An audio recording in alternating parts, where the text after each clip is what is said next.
देसी गुलाब से बड़े साइज के फूल लेने के लिए उसको कुछ यूनिक बहुत ही ज़रूरी खाद देने वाली हूँ और उसके साथ ही साथ आपको कुछ इम्पॉर्टेंट टिप्स बताने वाली हूँ। सो वीडियो लास्ट तक ज़रूर देखिएगा।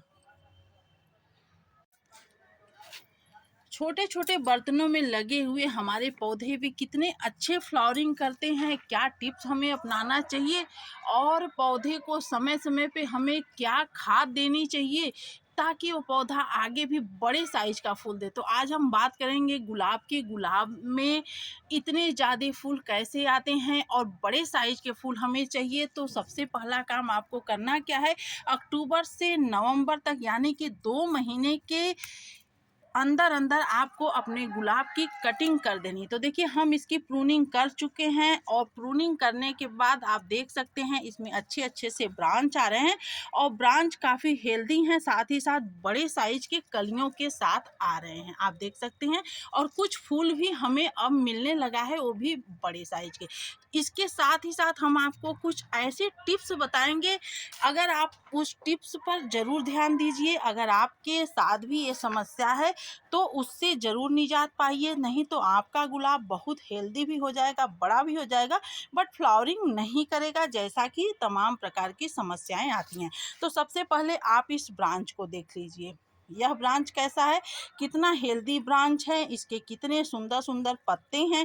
शायद इन पत्तों से भी खूबसूरत इसके पत्ते हैं, लेकिन यह ब्रांच बिल्कुल काम का नहीं है। अब हम आपको दिखाएंगे जड़ से इसको कि यह क्यों काम का नहीं है। और आप इस ब्रांच को देख लीजिए। पहले मैं अपने पौधे को आपको दिखा दे रही हूँ। देखिए इसमें छोटी सी कली बन रही है, इसमें भी छोटी सी कली बन रही है।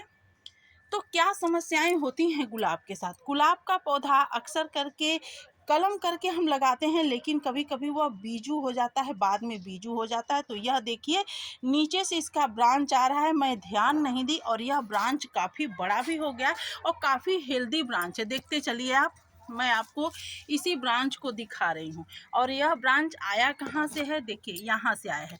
तो बहुत पहले हम एक वीडियो आप लोगों से शेयर किए थे कि अगर इस तरह के ब्रांच आपको अपने पौधे में दिखे तो आप उसे बिल्कुल न रखिए, आप उस ब्रांच का बिल्कुल भी मोह न करिए। आप देख सकते हैं कितना हेल्दी ब्रांच है और सभी ब्रांच में सबसे बड़ा जो है यह ब्रांच है इस पौधे ए बीजू। ये नीचे से आ रहा है, बिल्कुल नीचे से आप देखिए आ रहा है। यह कटिंग यहाँ से हुई है और यह ब्रांच आ रहा है नीचे से। तो हमें इसको क्या करना है, हमें इसको रखना नहीं है। अगर हम इस ब्रांच को रख लेंगे तो यह बढ़ते बढ़ते बहुत बड़ा भी हो जाएगा, लेकिन इसमें एक भी फूल नहीं आएगा। जैसा कि आपको दिख रहा है कोई कली इसमें नहीं दिख रही है। और अदर इन ब्रांचों में आप देख लीजिए कितने सुंदर सुंदर सी कलियां सब में बनती जा रही हैं, छोटे छोटे से। तो सबसे पहला काम हम क्या करेंगे कि इस ब्रांच को हटाएंगे। इस तरह से आप कुछ टिप्स अपने पौधे के साथ जरूर फॉलो करिए। इसको हम बिना मुरव्वत हटा देंगे। देखिए ये हट गया, आपको दिख रहा होगा। इस ब्रांच को हम इसी खुरपी की सहायता से हटा दिए। यह इतना बड़ा ब्रांच है, देखिए काफी बड़ा हो चुका है। इसे हम इस तरह से हटा करके फेंक देंगे। अब हम दूसरा काम क्या करेंगे, इसको कुछ इस समय जब इसमें नए नए ब्रांच आने लगे उस समय पर आपको अपने गुलाब को कुछ यूनिक खाद दे देनी है, कुछ परमानेंट खाद दे देनी है, जिससे कि पौधा ठंडी भर अच्छा खासा फूल दे और फूल की साइज भी अच्छी रहे, ठंडी का इसके ऊपर कोई भी प्रभाव न पड़े। जैसा कि आपको दिख रहा है अभी हम इसको कोई खाद कटिंग करने के बाद कोई खाद नहीं दिए हैं, लेकिन कटिंग करने के बाद बहुत सारे इसमें ब्रांच आ चुके हैं। जब ब्रांच आ रहे थे उस समय हम वीडियो आपसे नहीं शेयर कर पाए किसी कारणवश, लेकिन आप देख सकते हैं छोटी छोटी सी कलियां बन रही हैं, बहुत सारे बड़े साइज के फूल हैं। तो अब हम इसको कुछ परमानेंट खाद देंगे जिससे पूरी ठंडी यह पौधा अच्छा खासा फूल दे। बीच में एक आध बार हम इसको लिक्विड फर्टिलाइजर बना करके देंगे, वो भी प्योर आग देंगे। तो आपको करना क्या है, सबसे पहले आपको अपने पौधे की हल्की सी गुड़ाई कर देनी है। इस तरह से देखिए, बहुत छोटे से ग्रो बैग में लगा हुआ है, करीब 8 इंच का ही बहुत छोटा सा ग्रो बैग है, बहुत कम मिट्टी है, लेकिन पौधा कितना हेल्दी है और बिल्कुल नया पौधा है। 1 साल पिछले ईयर हम इसको लगाए थे और इस साल आप इसकी ग्रोथ देख सकते हैं, कितना ज़्यादा ग्रोथ है। बहुत खूबसूरत यह पौधा है, किसी भी प्रकार की बीमारी इसमें नहीं लगी है। अब हम इसमें डालेंगे यह करीब, देखिए सबसे पहले तो आपको कुछ और टिप्स मैं बताना चाहूँगी कि जैसे कि आपके पौधे जब आपको खाद देना है उस समय मिट्टी बिल्कुल भी गीली नहीं होनी चाहिए, सिर्फ मॉइस्चर रहे मिट्टी में। आपको इस बात का ध्यान रखना है। जिस तरह से आप देख सकते हैं सिर्फ मॉइस्चर है। गुलाब को ऐसी ही मिट्टी पसंद होती है।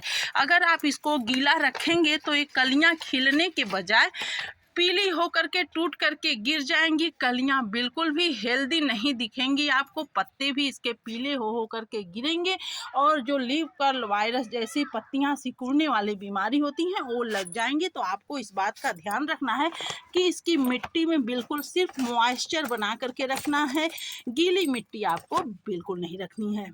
इस तरह की मिट्टी आप जब रखें, 1-2 दिन पहले ही पानी देना बंद कर दें, उसके बाद आप इसको खाद दे दें। क्योंकि जब आप इस तरह से खाद इसको देंगे तब इसके पूरे रूट्स को मिलेंगे। जब पूरे रूट्स को मिलेंगे तभी यह पौधा अच्छा से फ्लावरिंग करेगा और अच्छे अच्छे ब्रांच आएंगे। तो यह काम आपको कटिंग करने के बाद भी कर देना है। कटिंग करने के हफ्ता 10 दिन के बाद आपको कर देना है, बट मुझे समय नहीं मिला तो मैं ब्रांच आने के बाद दे रही हूँ। ऐसा कोई नहीं है, जब आपको समय मिले ब्रांच आ जाए तब भी आप कर सकते हैं। तो यह ले लीजिए आप 2 मुट्ठी के करीब यह बर्मी कंपोस्ट है। गुलाब को बर्मी कंपोस्ट जैसी खाद, थोड़ा ताकतवर खाद इसको जरूरी होता है इस स्थिति में देना। तो यह दे देंगे हम इसको 2 मुट्ठी बर्मी कंपोस्ट। इसको इस तरह से चारों तरफ फैला देंगे। फैलाने के बाद अब हम दूसरी चीज़ इसमें क्या डालेंगे, यह आप देख सकते हैं, यह है नीम की खली। नीम की खली इसे देना बहुत ज़रूरी है इस समय, यानी कि ठंडी में। अगर आप ठंडी में इसको नीम की खली देते हैं तो इससे 2 फायदे होंगे। एक तो इसके मिट्टी में किसी भी प्रकार के कीट पतंगों का अटैक नहीं होगा, और दूसरी चीज़ इसमें जो है बहुत अच्छे एंटीऑक्सीडेंट होते हैं, बहुत अच्छे जो है मिनरल्स होते हैं जो गुलाब के जड़ के लिए बहुत ही ज़रूरी होता है। और यह ठंडी में इसको थोड़ा सा गर्माहट भी देता है। नीम की खली थोड़ी सी गर्म भी होती है। तो आप चाहें तो इस समय पे सरसों की खली भी दे सकते हैं, लेकिन हम पहले थोड़ा सा दिए थे तो इस समय नहीं देंगे। अभी जब थोड़ी और ठंडी पड़ेगी तब हम इसको सरसों की खली देंगे। तीसरी ये तो आपको 1 मुट्ठी नीम की खली इस समय पे आपको दे देनी है, ज़्यादा नहीं देनी है। 2 मुट्ठी बर्मी कंपोस्ट और 1 मुट्ठी अपनी मुट्ठी से नीम की खली। अगर आपका पौधा इतना बड़ा है तो, अगर इससे छोटा पौधा है तो आप मात्रा को घटा बढ़ा सकते हैं। बड़ा है तो ज़्यादा कर दीजिए, छोटा है तो कम कर सकते हैं। तीसरी चीज़ आपको क्या लेनी है, यह है राख।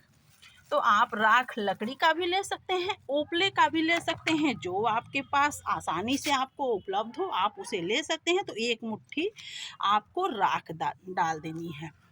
ये तीनों चीज़ें हम इसको इसलिए दे रहे हैं क्योंकि अब हमें इससे सर्दी में फूल लेना है, वो भी फूल बड़े साइज का लेना है।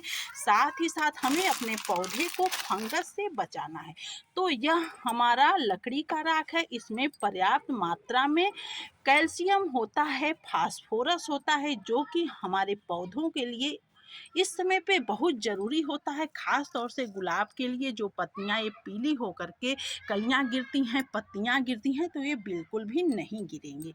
तो आपको इस समय ये तीनों खादें दे देनी है। देने के बाद इसको सबको आपस में मिक्स कर देना है।